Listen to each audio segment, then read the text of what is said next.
Hey everybody, welcome to our first set of lectures. Glad you're here. Glad you were able to watch my intro, and I'm really excited to begin to dive into some of the material that we're going to talk about. Now, as we begin, let me just pull back the curtain a little bit and just tell you something that's really, really important to me that I hope will help you. I think about my lectures as ways to not only disseminate information, but to evoke your imagination. That's two. And number three, hopefully the stuff that I'm sharing with you, you can actually pick up and use and hopefully teach those that you are leading, shepherding, caring for, and all that comes with that. So I think there are going to be times when you're going to really grab hold of something and you're going to want to like turn around and think about how you want to share this with those that you work with. And to me, that's true learning. Like there might be some things that I say that you're going to be like, well, that's not new, or I've heard that before. And if that happens, that's completely okay. But true learning happens when we're able to actually take the things that we learn and are able to bring it to our context, and then think about ways that we can actually share the things that we're learning with those that need to hear it so that they can grow as well. So I want you to think of your learning not just of like whether or not I know it or I don't, but more about this idea of how am I using the reading, the lectures, the concepts that I am thinking about and musing in my mind. How can I use that to make change in the context that I am a part of? That's just really, really important. Like if learning is only like what we learn on the Zoom call or in the classroom, and then as soon as we leave or turn it off, it goes away. We've missed the opportunity to actually think about that. And I say that not as a threat, but more as out of respect to all of you, that you are experts in your contexts. There are going to be ways that you're going to take what I'm talking about, and you're going to be like, wow, that was really great. I'm going to like say it exactly like the way Steve said it in my context. Or you might say, yeah, I think what Steve said was pretty good, but I think in my context, the way I'm going to have to frame it is this way.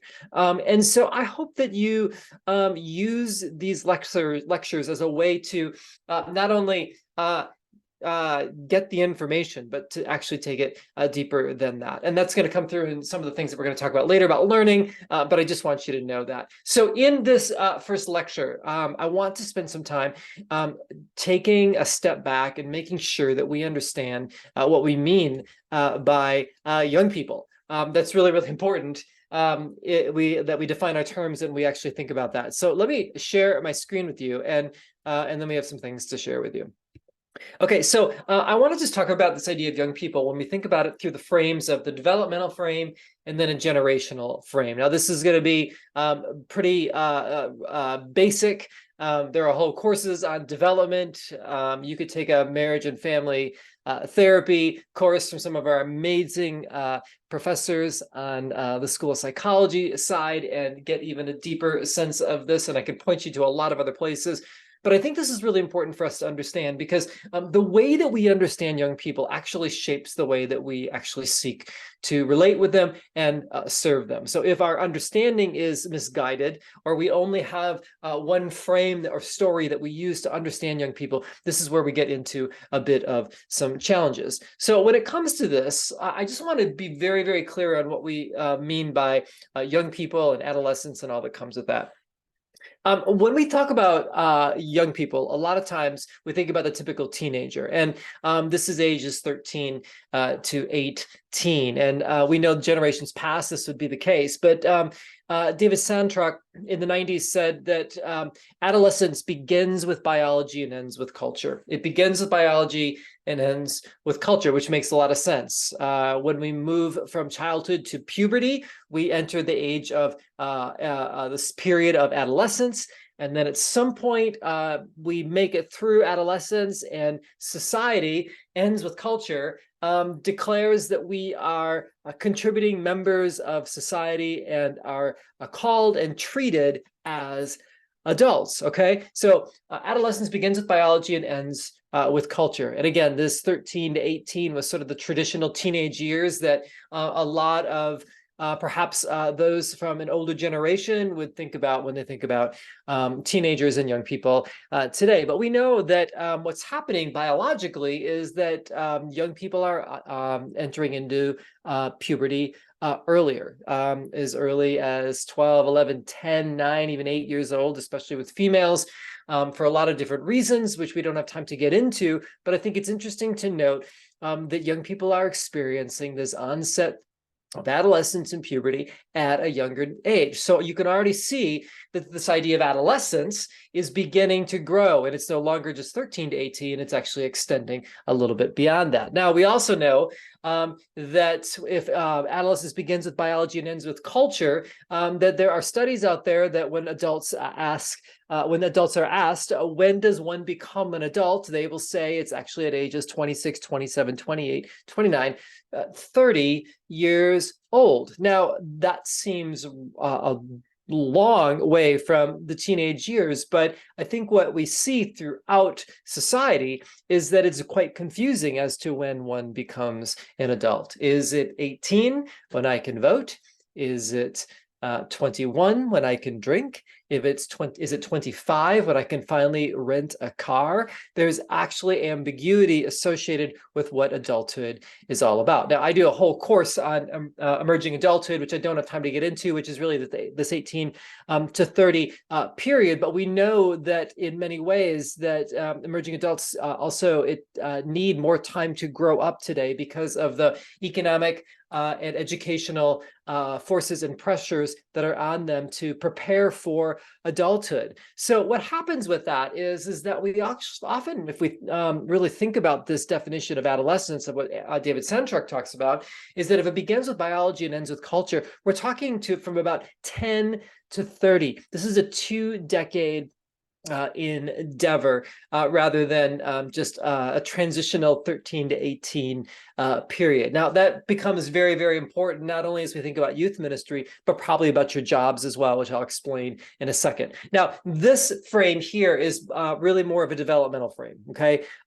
We know that the body is changing biologically. There are things that are happening with the brain. And so what we have happening between 18 to 30 is some very unique things that happen with adolescence through emerging adulthood that we must pay attention to. Now, is it affected by culture? Yes. Is it affected by sociology and social forces? Yes. But there is something developmental associated with that. We also know there are other terms that are more generational or sociological, and we can look at those like these. We've talked about the millennials, right?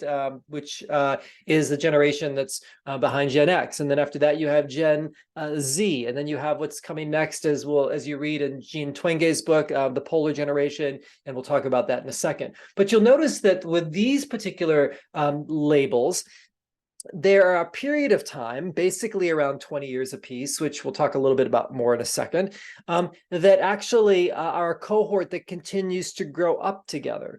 So millennials are as old as 43 and as young as 23 right now. Gen Z is as old as 23, maybe 27, it depends on who you talk with, and as young as age 10. They are living through their adolescent lives at a unique time in history that oftentimes shapes the way that they think about how the world works. For millennials, a lot of people say 9/11 was this moment when all of a sudden their views of how their country, especially in the West, in the United States, how the United States interacted with the world and what it felt like to have this traumatic terrorist effect happen with them. We also know millennials are experiencing a lot of other things with the first school shootings, which obviously spills into Gen Z and iGen as well. And so we even see with Gen Z that perhaps the pandemic has this effect on them that's going to be very, very dramatic as they continue to grow up. How they think about healthcare, how they think about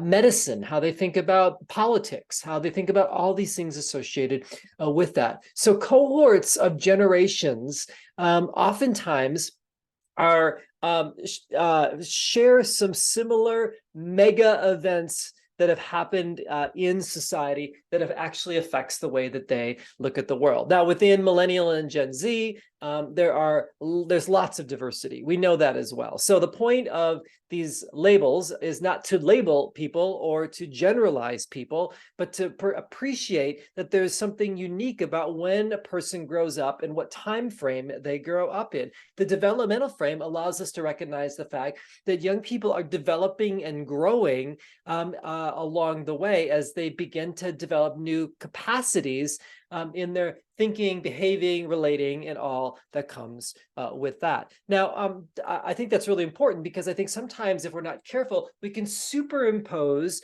adult expectations on teenagers, which is woefully unfair.